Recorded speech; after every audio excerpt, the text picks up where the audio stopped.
Good day, dear students. This is the second video lesson on the chapter Pilgrim at Tinker Creek by Annie Dillard, which is part of your English Common Course paper, Signatures.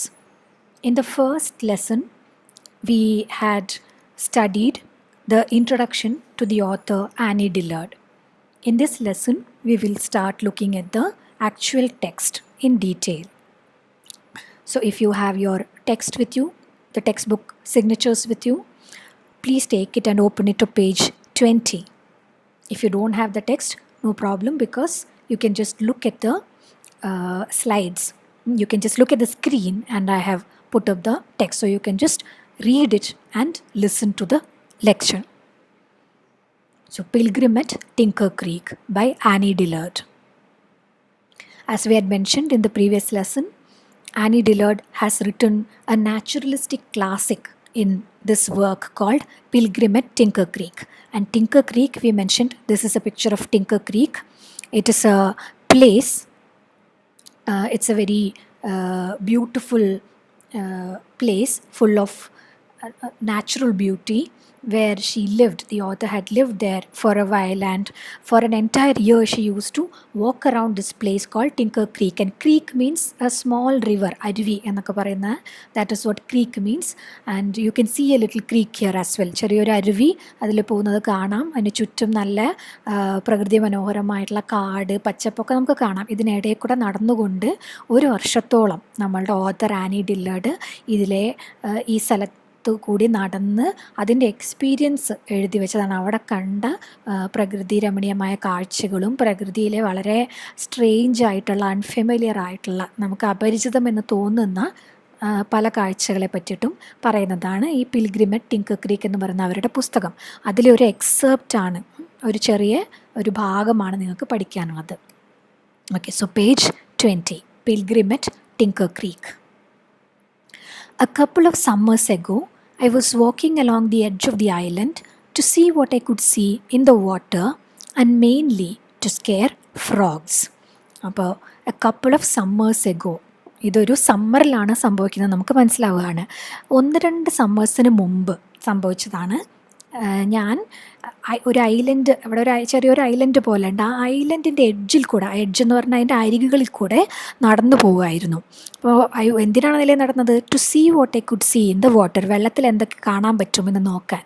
And mainly to scare frogs. Annie ഡിലേർഡിൻ്റെ ഒരു ഇഷ്ടപ്പെട്ട ഒരു വിനോദം, ഒരു past time ആയിരുന്നു സ്കെയറിങ് frogs. അവിടെയുള്ള ഫ്രോഗ്സിനെ, തവളകളെയൊക്കെ പേടിപ്പിക്കുക. അതെങ്ങനെയാണ് ഈ ഫ്രോഗ്സിനെ സ്കെയർ ചെയ്യുന്നത്? Frogs have an inelegant way of taking off from invisible positions on the bank just ahead of your feet in dire panic, emitting a froggy yike and splashing into the water. ഫ്രോഗ്സിനൊരു പ്രത്യേകതയുണ്ട്. they have an inelegant way of taking off. Taking off എന്ന് പറഞ്ഞാൽ jumping. ഇന്നെലിഗൻറ്റ്, elegant എന്ന് പറഞ്ഞാൽ very graceful, വളരെ beautiful ആയിട്ടുള്ള രീതിയിൽ നടക്കുക, move ചെയ്യുക, അതിനൊക്കെയാണ് നമ്മൾ എലിഗൻറ്റ് എന്ന് പറയുക.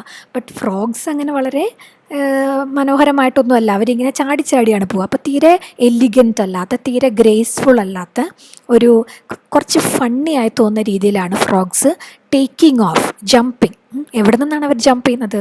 From invisible positions on the bank. River bank, നദീതീരത്ത് അല്ലെങ്കിൽ ഈ അരുവിയുടെ തീരത്ത് ഇൻവിസിബിളായിട്ടിരിക്കുകയാണ്, ഇൻവിസിബിൾ പൊസിഷൻസിലിരിക്കുകയാണ്, അദൃശ്യരായിട്ടിരിക്കുകയാണ്.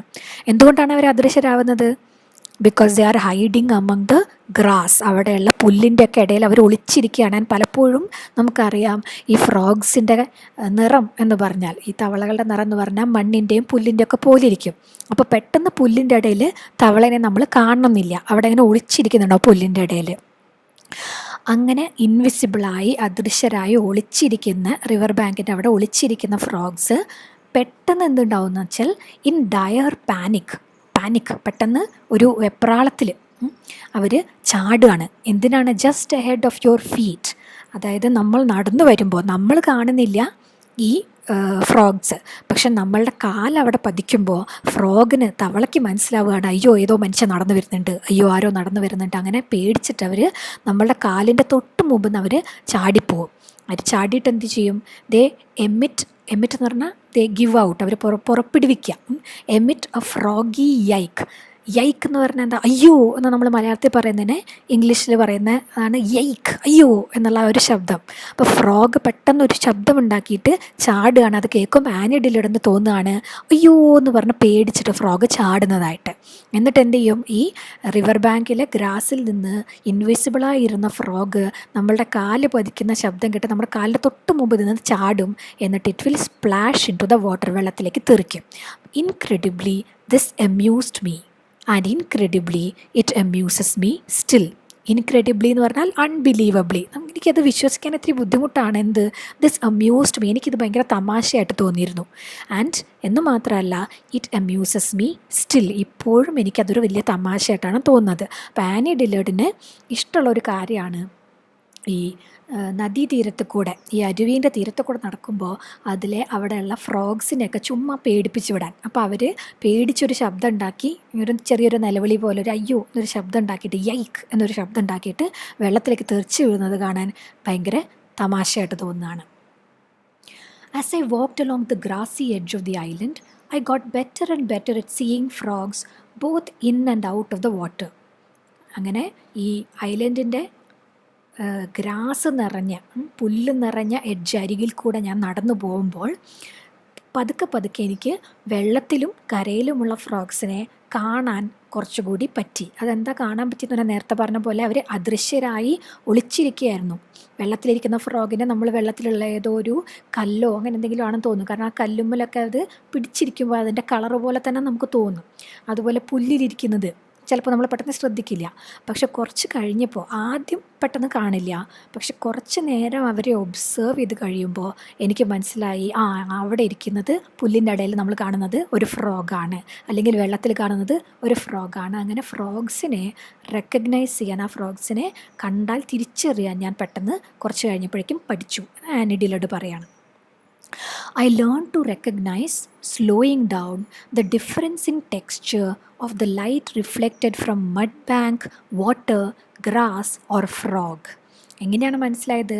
വെൻ ഐ സ്ലോ ഡൗൺ, ഞാൻ പെട്ടെന്ന് തിരക്ക് പിടിച്ച് പോകുന്നതിന് പകരം ഞാൻ വളരെ സ്ലോ ആയി നടന്ന് ചുറ്റും നോക്കി, കുറച്ച് നേരം എടുത്ത് നോക്കിയപ്പോൾ ഐ ലേൺ ടു റെക്കഗ്നൈസ് തിരിച്ചറിയാൻ ഞാൻ പഠിച്ചു. എന്ത്? The difference in texture of the light reflected, ഈ ലൈറ്റ് വന്നിട്ട് ഈ ഫ്രോഗിൻ്റെ മേത്ത് വീഴുമ്പോഴും, മഡ് ബാങ്ക് അവിടെയുള്ള ആ മണ്ണിൽ വീഴുമ്പോഴും, വെള്ളത്തിൽ വീഴുമ്പോഴും, ഗ്രാസിൽ വീഴുമ്പോഴും ആ ലൈറ്റിന് ചെറിയൊരു വ്യത്യാസമുണ്ട്. അപ്പോൾ ഗ്രാസിൻ്റെ ഇടയിൽ ഒരു ഫ്രോഗ് ഇരിക്കുമ്പോൾ ഗ്രാസിൽ തട്ടുന്ന ലൈറ്റിന് ഒരു പ്രത്യേക ടെക്സ്ചറാണ്, ഒരു പ്രത്യേക കളറും ഒരു പ്രത്യേകത ഉണ്ടായിന്. എന്നാൽ ആ ഫ്രോഗിൻ്റെ മേൽ തട്ടുന്ന ആ ലൈറ്റിന് ചെറിയ വ്യത്യാസമുണ്ട്. അങ്ങനെ ആ ലൈറ്റ് വന്ന് റിഫ്ലക്റ്റ് ചെയ്യുന്നത് കണ്ടിട്ട് ആനി ഡില്ലർഡ് പഠിക്കുകയാണ് എവിടെയാണ് ഫ്രോഗ്, എവിടെയാണ് ഗ്രാസ്, എവിടെയാണ് വെള്ളം എന്നുള്ളത് അവർക്ക് പതുക്കെ പതുക്കെ തിരിച്ചറിയാൻ പറ്റി. Frogs were flying all around me, എൻ്റെ ചുറ്റും ഫ്രോഗുകളിങ്ങനെ തെറിച്ചു പോവുകയാണ്. നടക്കുമ്പോൾ പലയിടത്തൊന്നും ഫ്ലൈയിങ് എന്ന് പറഞ്ഞാൽ ശരിക്കും പറക്കല്ല, അവരിങ്ങനെ തെറിക്കുകയാണ്, അവരിങ്ങനെ ചാടുകയാണ് ചെയ്യുന്നത്. And looks like they are flying. പെട്ടെന്ന് ഈ റിവർ ബാങ്കിൽ നിന്ന് വെള്ളത്തിലേക്ക് ഇങ്ങനെ ചാടിക്കൊണ്ടിരിക്കുകയാണ്. At the end of the island, I noticed a small green frog. He was exactly half in and half out of the water, looking like a schematic diagram of an amphibian, and he didn't jump. അങ്ങനെ കുറച്ച് കഴിഞ്ഞപ്പോൾ ആ ഐലൻഡിൻ്റെ ഏറ്റവും എൻഡിൽ, ഏറ്റവും അറ്റത്ത് വെള്ളത്തിൽ ഞാൻ ഒരു ഗ്രീൻ ഫ്രോഗിനെ, ചെറിയ ഒരു പച്ച നിറമുള്ളൊരു ഫ്രോഗിനെ കണ്ടു. ഞാൻ ശ്രദ്ധിച്ചു, ഞാൻ ശ്രദ്ധിച്ചു. He was exactly half in and half out of the water. Frog പകുതി കരയിലും പകുതി വെള്ളത്തിലുമാണ്. അങ്ങനെയാണ് അതിനെ കാണുന്നത്. You can see a picture here of a frog that is half in and half out of the water. And it looked like a schematic diagram of an amphibian. Schematic diagram is a textbook diagram. നമ്മൾ amphibian എന്താണ്? What is an amphibian? It is a creature that can live both on land and in water. കരയിലും വെള്ളത്തിലും ഒരേപോലെ ജീവിക്കാൻ പറ്റുന്ന ജീവികളെയാണ് നമ്മൾ amphibians എന്ന് പറയുക. അപ്പോൾ നമ്മളൊരു സയൻസ് ടെക്സ്റ്റ് ബുക്കിൽ ഒരു ആംഫീബിയനെ വരയ്ക്കുമ്പോൾ, ഒരു ഡയഗ്രാം വരയ്ക്കുമ്പോൾ എങ്ങനെ ഉണ്ടാവും? അത് നമ്മൾ കരയിലും വെള്ളത്തിലും ജീവിക്കാൻ പറ്റുന്ന ഒരു ജീവിയാണ് എന്ന് കാണിക്കാൻ വേണ്ടി ആ ഡയഗ്രാമിൽ ഇങ്ങനെ ആയിരിക്കും, പകുതി വെള്ളത്തിലും പകുതി പുറത്തുമായിട്ടൊക്കെ വരച്ചിട്ടുണ്ടാവും. അങ്ങനത്തെ ഒരു ടെക്സ്റ്റ് ബുക്കിൽ വരച്ച പോലെ അവിടെ ഒരു കുഞ്ഞ് ഗ്രീൻ കളറിലുള്ള ഒരു ഫ്രോഗിനെ ഞാൻ കാണുകയാണ്. And he didn't jump. അത് എങ്ങോട്ടും ചാടിയില്ല. ബാക്കി എല്ലാ ഫ്രോഗ്സും ഞാൻ അടുത്തടുത്ത് വരുമ്പോൾ ചാടിപ്പോയി. പക്ഷേ ഈ ഒരു ഫ്രോഗ് മാത്രം ആ ഐലൻഡിൻ്റെ ഏറ്റവും അറ്റത്ത് പകുതി വെള്ളത്തിലും പകുതി കരയിലുമായിട്ട് ഇരിക്കുകയാണ്. ആംഫീബിയൻ്റെ ടെക്സ്റ്റ് ബുക്ക് ഡയഗ്രാം പോലെ ഇരിക്കുകയാണ്. അതിനടുത്തേക്ക് ഞാൻ ചെന്നപ്പോൾ ആ ഫ്രോഗ് ചാടിയില്ല. എന്നെ കണ്ട് പേടിച്ച് അങ്ങോട്ട് പോയില്ല, അനങ്ങാതെ നിൽക്കുകയാണ്. He didn't jump. I crept closer. ചാടിയില്ല. അത് ചാടുന്നില്ല എന്ന് കണ്ടപ്പോൾ ഞാൻ പതുക്കെ അടുത്തേക്ക് ചെന്നു. Crept is the past tense form of the verb creep. CREEP. Creep means നമ്മളിങ്ങനെ പതുക്കെ ഒരു സ്ഥലത്തേക്ക് ചെല്ലുക. ഇപ്പോൾ ഇരയെ പിടിക്കാൻ വേണ്ടിയിട്ട് ഓരോ ജീവികളൊക്കെ പോകുന്നത് പോലെ, അതായത് നമ്മൾ കുറച്ചൊന്ന് ശബ്ദം ഉണ്ടാക്കിയാൽ അത് ചാടിപ്പോവും. അപ്പം അങ്ങനെ പേടിച്ചിട്ട്, അതിനെ ഒന്നും ചെയ്യാനല്ല ആനി ഡില്ലേർഡ് പോകുന്നത്, ജസ്റ്റ് ഒബ്സർവ് ചെയ്യാനാണ്. എന്നാലും പെട്ടെന്ന് ഞാനൊരു ബഹളം വെച്ച് ചെന്നാൽ ഇത് പോയാലോ എന്നുള്ള പേടി കാരണം പതുക്കെ അടുത്തേക്ക് ചെല്ലുകയാണ്. At last, I knelt on the island's winter-killed grass, lost, dumbstruck, staring at the frog in the creek just 4 feet away. അങ്ങനെ അവസാനം ഞാൻ അടുത്തടുത്തെത്തി. ഞാനും ആ ഫ്രോഗും തമ്മിൽ ആകെ ഒരു 4 അടി അകലമേ ഉള്ളൂ. Just 4 feet away. അങ്ങനെ that frog is in the creek. വെള്ളത്തിലാണ് ആ തവള കിടക്കുന്നത്. ഞാൻ എവിടെയാണ്? I am kneeling on the grass. ഞാൻ ആ ഗ്രാസിൽ മുട്ടുകുത്തി നിൽക്കുകയാണ്. എങ്ങനത്തെ ഗ്രാസാണ്? The islands winter killed grass. ഇതിപ്പോൾ സമ്മറാണ്. വിൻ്റർ വന്നിട്ട് അവിടെയുള്ള ഗ്രാസിനെയൊക്കെ ഏകദേശം കൊന്നിട്ടുണ്ടായിരുന്നു. ആൻഡ് സ്പ്രിങ്ങിലെന്തോ അത് പ്രോപ്പറായി വളർന്നിട്ടില്ല. അപ്പോൾ സമ്മർ ആണെങ്കിലും അതെ, അവിടെയുള്ള ഗ്രാസ് ഒന്നും അത്ര നല്ല ഇതിലായിരുന്നില്ല, നല്ലോണം തഴച്ച് വളരുന്ന ഗ്രാസൊന്നും ആയിരുന്നില്ല. എന്തായാലും അവിടെയുള്ള ഗ്രാസിൽ ഞാൻ മുട്ടുകുത്തി നിന്ന് ഞാൻ ഈ ഫ്രോഗിനെ നോക്കുകയാണ്. ഫ്രോഗാണെങ്കിൽ ആ ക്രീക്കിൽ, ആ അരുവിയിൽ പകുതി അകത്തും പകുതി പുറത്തുമായിട്ട് എന്നെ തിരിച്ചു നോക്കുകയാണ്. ആൻഡ് ആനി ഡില്ലേർഡ് അവരാ നോക്കുന്നതിനെ പറ്റി പറയുകയാണ്. She is lost and dumbstruck. Lost എന്ന് പറഞ്ഞാൽ ഇവിടെ ഉദ്ദേശിക്കുന്നത് she is not conscious of anything around her. ചുറ്റുമുള്ളതൊന്നും അറിയാതെ അതിൽ തന്നെ ഇങ്ങനെ നിമഗ്നയായി എന്നൊക്കെ പറയില്ലേ, അതിലിങ്ങനെ ലോസ്റ്റായിട്ട് അതിലേക്ക് തന്നെ ഇങ്ങനെ ആകർഷിക്കപ്പെട്ട് ഇങ്ങനെ ആ ഫ്രോഗിനെ നോക്കി നിൽക്കുകയാണ്. ആൻഡ് ഡം സ്ട്രക്ക് എന്ന് പറഞ്ഞാൽ ഒന്നും പറയാൻ പറ്റാത്ത അവസ്ഥ, അതാണ് dumbstruck. She is just surprised എന്നാണ് ഉദ്ദേശിക്കുന്നത്. അപ്പോൾ she struck dumb, that means she is suddenly surprised and she can't say anything. പെട്ടെന്നൊന്നും പറയാൻ പറ്റാത്ത അത്രയധികം സർപ്രൈസ്ഡ്. എന്തുകൊണ്ടാണ് ഇത്രയും സർപ്രൈസ്? അവിടെ ഒരു ഫ്രോഗ് അല്ലേ ഇരിക്കുന്നത്? No, she expected the frog to jump and go away seeing her, but this frog did not jump away.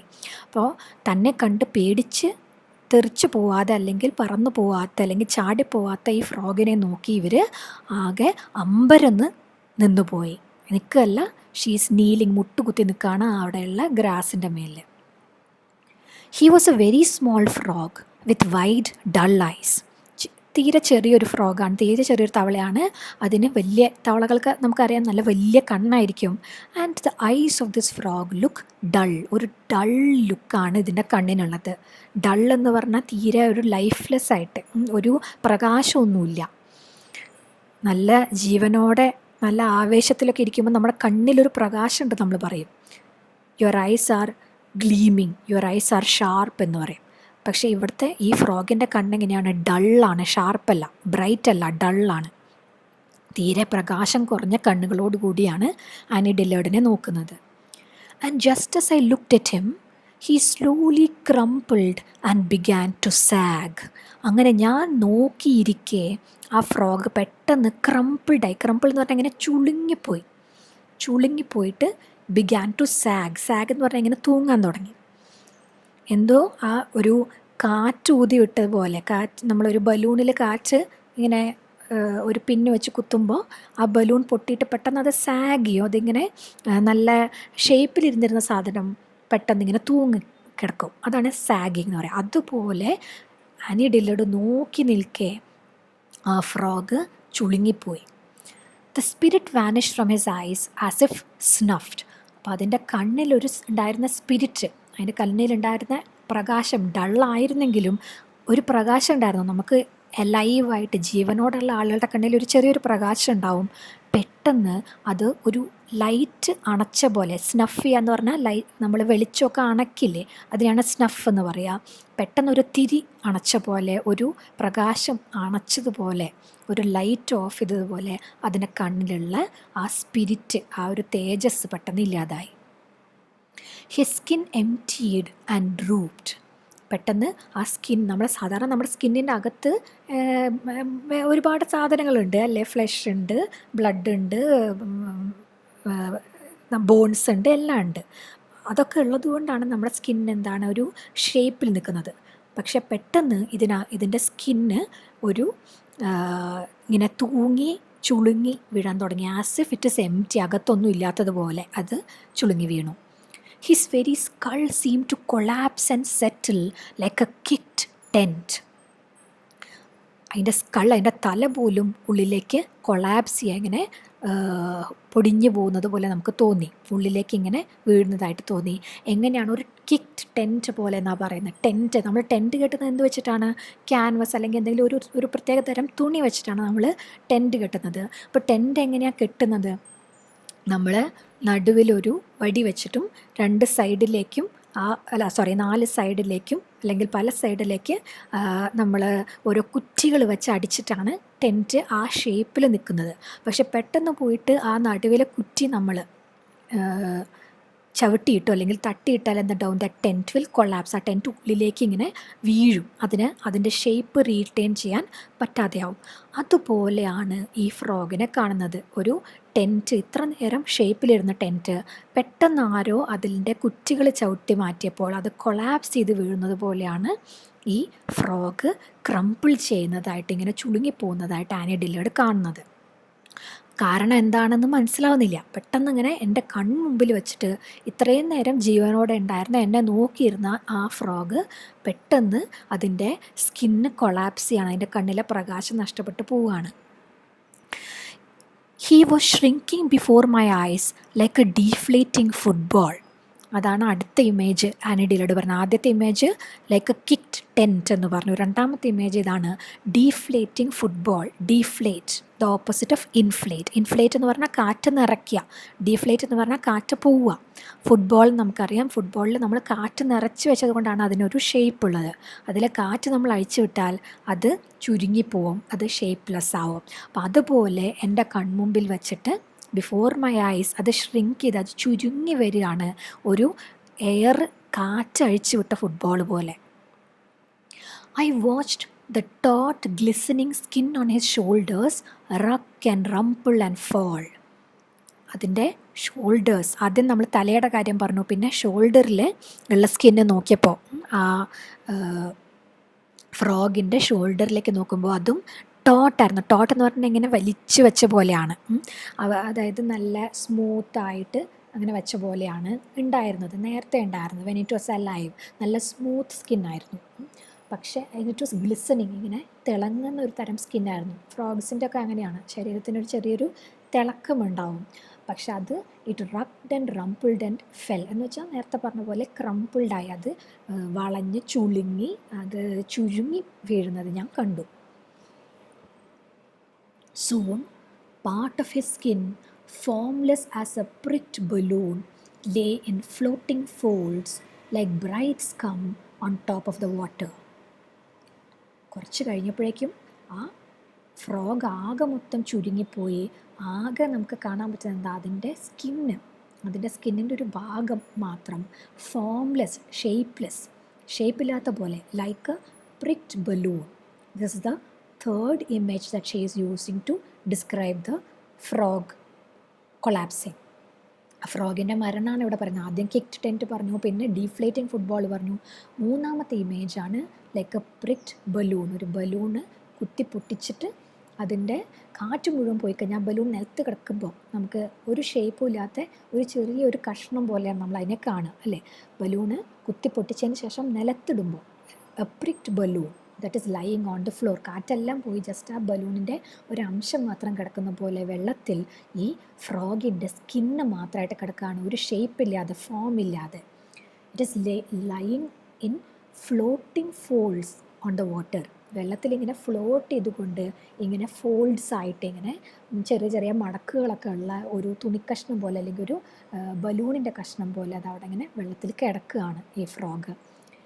Like bright scum on top of the water. This is the fourth image used in the same comparison. അപ്പോൾ അത് അവസാനം ആ വെള്ളത്തിൽ float ചെയ്ത് കിടക്കുന്നത് കണ്ടാൽ എന്തുപോലെ തോന്നും? Like scum എന്ന് പറഞ്ഞാൽ ഈ പായൽ പൂപ്പലൊക്കെ ഉണ്ടാവുമല്ലോ, അങ്ങനെ വെള്ളത്തിൻ്റെ മുകളിൽ ഫ്ലോട്ട് ചെയ്ത് കിടക്കുന്ന പൂപ്പൽ, പായൽ, അങ്ങനത്തെ ഫംഗസ് അല്ലെങ്കിൽ പായൽ അങ്ങനത്തെ സാധനങ്ങളൊക്കെ പോലെ അവിടെ ഇങ്ങനെ കിടക്കുന്നതായിട്ട് തോന്നി.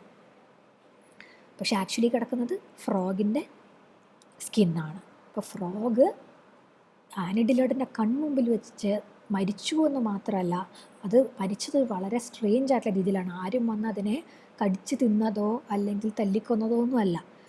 ആനി ഡിലേർഡ് നോക്കി നിൽക്കെ ആ ഫ്രോഗിൻ്റെ കണ്ണിലെ പ്രകാശം പോയി, അതിൻ്റെ സ്കിന്ന് കൊളാപ്സ് ചെയ്തു, അതിൻ്റെ അകത്തുള്ള ഒന്നും ഇല്ലാത്ത പോലെയായി, അകത്ത് ഉള്ള അവയവങ്ങളൊന്നും ഇല്ലാതെ പെട്ടെന്ന് ഡിസപ്പിയർ ചെയ്തതുപോലെയായി. എന്നിട്ട് ആ സ്കിന്ന് മാത്രം അവസാനം ആ വെള്ളത്തിൽ ഇങ്ങനെ ഫ്ലോട്ട് ചെയ്ത് കിടക്കുന്നത് കണ്ടു.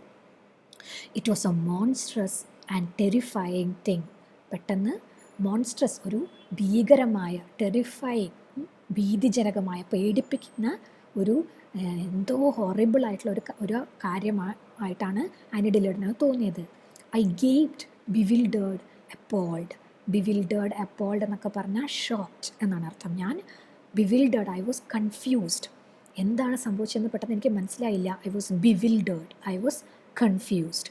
And appalled means shocked. പെട്ടെന്ന് കൺഫ്യൂഷനും ഷോക്കൊക്കെ ആയിട്ട് ഞാനിങ്ങനെ ഗേപ്ഡ് എന്ന് പറഞ്ഞാൽ, to gape means to have your mouth fall open as a result of surprise. നമ്മൾ സർപ്രൈസ് കാരണം, അമ്പരപ്പ് കാരണം നമ്മളിങ്ങനെ വായ ഇങ്ങനെ തുറന്നു പോലും അറിയാതെ, അതിനാണ് നമ്മൾ ഗേപ്ഡ് എന്ന് പറയാം. ഞാൻ അന്തം വിട്ട് നിന്നു. എനിക്ക് പേടി തോന്നി, എനിക്കെന്തോ ഭയങ്കര ഭീകരമായൊരു സംഭവം ഉണ്ടായതുപോലെ തോന്നി. എനിക്ക് ഐ വാസ് ബിവിൽഡേർഡ്, കൺഫ്യൂഷൻ തോന്നി. ഐ വാസ് അപ്പോൾഡ്, എനിക്ക് ഷോക്ക് തോന്നി. ഇതെല്ലാം കാരണം ഞാൻ എന്ത് ചെയ്യണമെന്നറിയാതെ അന്തം വിട്ട് നിൽക്കുകയാണ്, അമ്പരന്ന് നിൽക്കുകയാണ്. An oval shadow hung in the water behind the drained frog.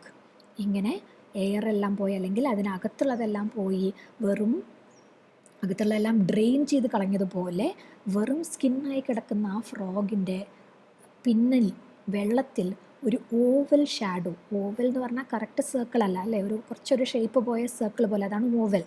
അപ്പോൾ ആ ഒരു ഓൾമോസ്റ്റ് അങ്ങനത്തെ ഷേപ്പുള്ള ഒരു ഷാഡോ മാത്രം ഞാൻ വെള്ളത്തിൽ കണ്ടു.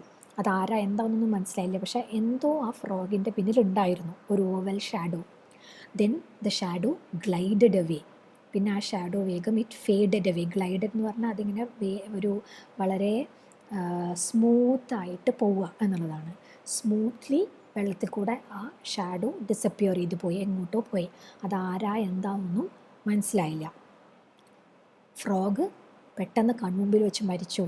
അതിൻ്റെ ആരാണ് ആ ഫ്രോഗിനെ കൊന്നത്, അതിനുള്ള ഒരു റീസണായിട്ട് നമുക്കാകെ കിട്ടിയൊരു ഹിൻറ്റ് എന്തോ ഒരു ഓവൽ ഷാഡോ അവിടെ ഉണ്ടായിരുന്നു. പെട്ടെന്ന് തന്നെ ആ ഷാഡോ അവിടെ നിന്ന് ഗ്ലൈഡ് ചെയ്ത് ഡിസപ്പിയർ ചെയ്ത് പോവുകയും ചെയ്തു. The frog skin bag started to sink. ആകെ സ്കിന്ന് മാത്രമാണ്, വെറും ഒരു തോലിൻ്റെ ഒരു ചെറിയ കഷ്ണം മാത്രമാണ് അവിടെ വെള്ളത്തിൽ ആ ഫ്രോഗിൻ്റെ ബാക്കി ഉണ്ടായിരുന്നത്. അതും it also started to sink, അതും മുങ്ങിപ്പോവാൻ തുടങ്ങി. ഇതാണ് ആനി ഡിലേർഡ് കണ്ട വളരെ സ്ട്രേഞ്ച് ആയിട്ടുള്ളൊരു കാഴ്ച, ആനി ഡിലേർഡ് ഉണ്ടായ ഒരു അനുഭവം. ഇനി ആരാണ് ഈ ഫ്രോഗിനെ കൊന്നത്? എന്താണ് ആക്ച്വലി ആ ഫ്രോഗിന് സംഭവിച്ചത്? ജീവനോട് അത്ര നേരം ഉണ്ടായിരുന്ന ആനി ഡിലേർഡിനെ നോക്കിയിരുന്നിരുന്ന ഒരു ഫ്രോഗാണ് പെട്ടെന്ന് ഇല്ലാതായത്, പെട്ടെന്ന് ചത്തുപോയത്. എങ്ങനെയാണ് ആ ഫ്രോഗിന് ഈ അവസ്ഥ ഉണ്ടായത് എന്നുള്ളത്, അതിൻ്റെ പിന്നിൽ വേറൊരു ക്രീച്ചറാണ്. So I think we will stop here for the moment, and in the next video lesson we will go into more detail about who is this villain character who has come and killed the frog.